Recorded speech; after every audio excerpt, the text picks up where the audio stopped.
Offenses are what cause most of our problems. Offenses also cut off communication and open doors to more offenses. Jesus taught about offenses. In Matthew 18, he addresses 4 different types of offenses: offending children, those who cause offense, offending ourselves, and offending others offending us. So the chapter begins with the disciples asking him, "Who is the greatest in the kingdom of heaven?" Jesus started his answer by calling a little child to him and set the child in the midst of his disciples. And then he said to them, "Truly, I say to you, except you be converted and become as little children, you shall not enter into the kingdom of heaven. Whosoever therefore shall humble himself as this little child, the same is greatest in the kingdom of heaven. And whoso shall receive one such little child in my name receives me." Without stopping, Jesus goes right into talking about offenses. In verse 6, he says, "But whoso shall offend one of these little ones which believes in me, it were better for him that a millstone were hanged about his neck, and that he were drowned in the depth of the sea." Well, that's an interesting way to start a kingdom comparison of who is greatest. That's pretty much death. I mean, that is death. There is no getting out of the millstone tied to your neck if you're sinking in the sea, okay? It is opposite day in God's kingdom. I just did a message called Opposite Day, if you want to hear more about that in this channel. But basically, God's thoughts and God's ways and what he is concerned with are opposite from the way we think and how we do things and what we focus on. So right after that statement, he addresses another type of offense. Verse 7 says, "Woe to the world because of offenses." So now he's saying something very interesting here. "For it must needs be that offenses come, but woe to that man by whom the offense comes." So there's a very sharp warning here. There's no getting away from offenses in the world. That's how he starts out. Offenses must come. We are going to get offended. They happen. But woe to the one who causes the offense. So he's giving some help here to our souls. He's giving some soul talk to us. In verse 8, he changes the focus and says that our own body can offend us. This is really crazy to me. Not crazy, but eye-opening, I should say. He says, "So if your hand or your foot offend you, cut them off and cast them from you. It's better that you enter into life halt or maimed, rather than having 2 hands or 2 feet to be cast into everlasting fire." These are some very, very alarming phrases here. He's most definitely getting everybody's attention. I imagine his disciples are thinking, "Excuse me, what? Do we actually physically cut off our hand or foot?" I believe he was saying that if something that you are doing with your hands, like touching things you shouldn't be touching, or your feet are taking you where you shouldn't be going, that you're in trouble. Those behaviors should be cut off. And if your feet are pursuing evil things and your hands are harming a child especially, you most definitely need to heed his warning. He literally says the words, everlasting fire. Again, he's saying that our own body can offend us and affect our lives in the hereafter. He speaks about our eye offending us in verse 9, repeating the same warning, but this time he calls it hellfire. That is so sobering. It's a very sobering teaching. Does cutting off a hand or foot stop that behavior? No, I think his audience knew that he was addressing a heart condition that could have grave consequences if their body acted upon wicked thoughts and desires. And in verses 10 through 14, he goes back to talking about the little ones and their angels. And then he reminds them of his mission to save that which was lost. And then he illustrates it by the famous verses that we are all familiar with about leaving the 99 to find the one lost sheep. But in verse 15, he goes back to the topic of offenses. Moreover, if your brother shall trespass against you, go and tell him his fault between you and him alone. If he shall hear you, you have gained your brother. But if he will not hear you, then take with you one or two more, that in the mouth of 2 or 3 witnesses every word may be established. By the way, I did a message on God's witness program, and you'll see that. Here's another verse from Christ who is telling you that when there are witnesses, something is established, okay? And that's the same with our judicial system. There has to be witnesses. It can't just be one person's testimony. So check out that message if you'd like to know more about witnesses. So in verse 17, he gives the rest of the process for handling offenses caused by others. So most church discipline uses that verse when addressing offenses. Unfortunately, that process gets abused often, and it happened to me. Mainly because people skip verses 15 altogether and go right to a gang mentality. This is a travesty. It's very painful. It has caused many, many more offenses because people don't want to go to the offender privately, or the perceived offender, I should say. They get others with them and they go and they just attack the person, and it's very damaging. Oh, how we could avoid so much pain and be in much better unity if we just simply obeyed Jesus, right? But what I think is important to bring up here also is that we don't tell people at all. It's the telling that is actually good and healthy. We have avoided it because we don't want to offend people, but we have created our own interpretation of what offense is. I can tell you that because of the way I am with my life, I want to know if I've offended you. And I've come across condescending. I know that I've come across that way, and I've come across rudely. I'm not being kind, or if I'm implying something or being sarcastic or any way offending. Well, I want someone to tell me if I'm doing that. That's my personal preference. I don't want to be that way. I know that I'm very forthright, and I sound like I know it all, and I've been told that.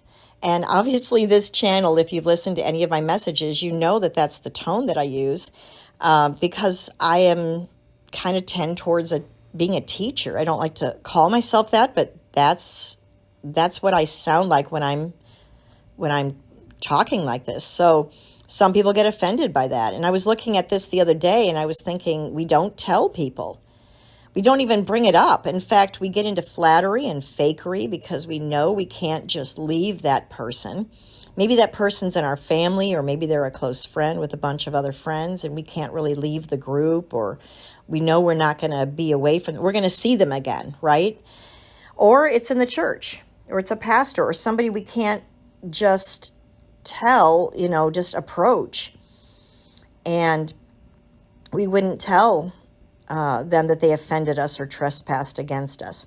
Actually, I think what happens, because the word in that verse is trespass, Jesus said, if someone trespasses against you, your brother, tell him his fault.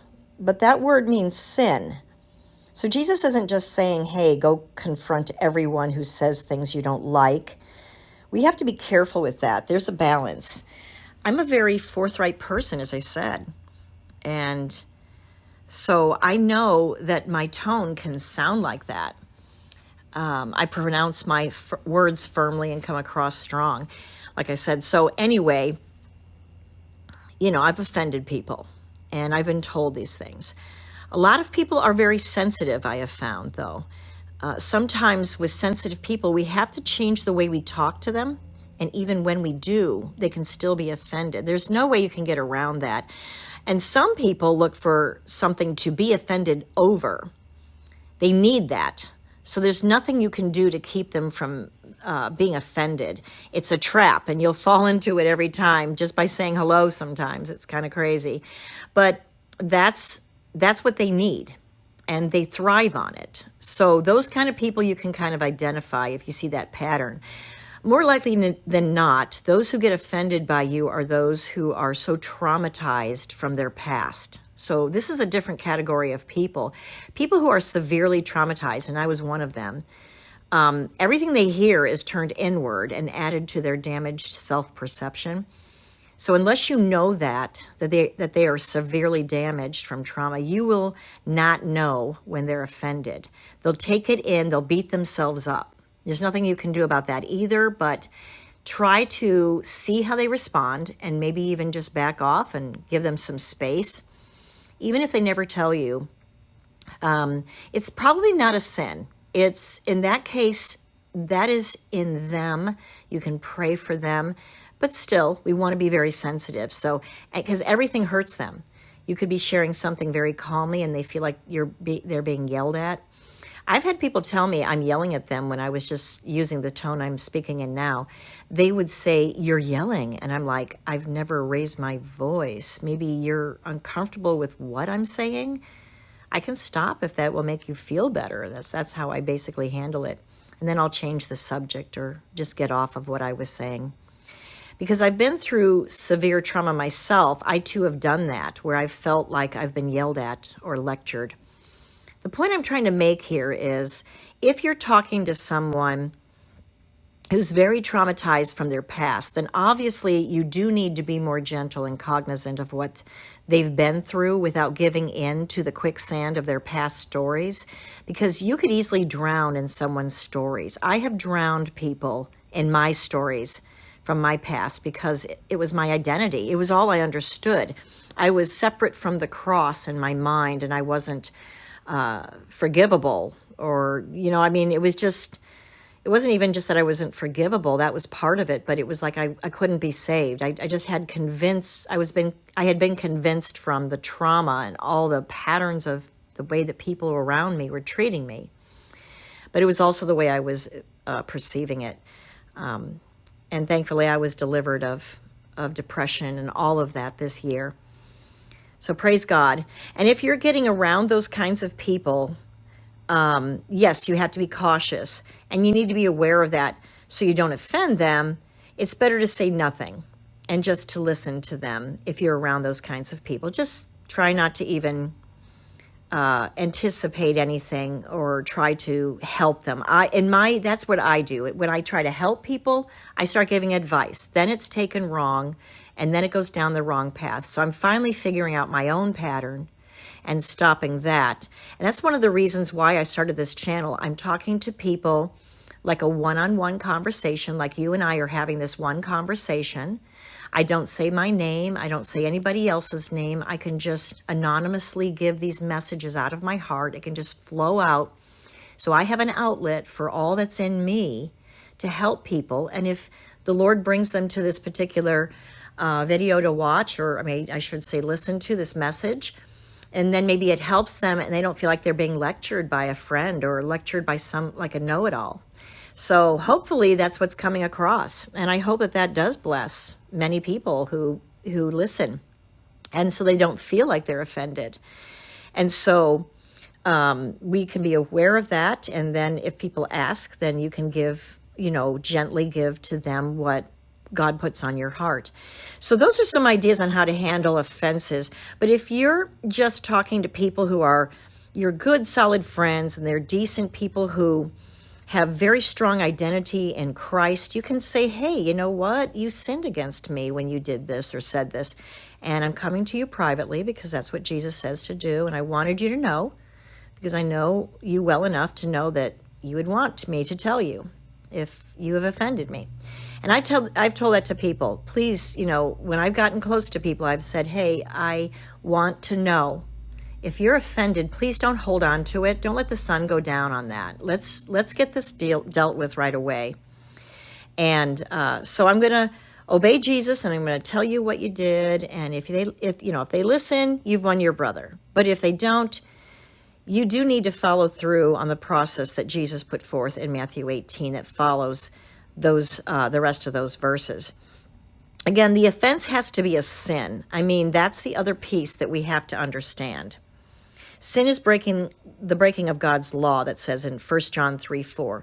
So that's all spelled out into the Old Testament. Of course, there's the ordinances and statutes that we don't keep in our day because there's no sacrificial system of animals. We're not under the Levitical system.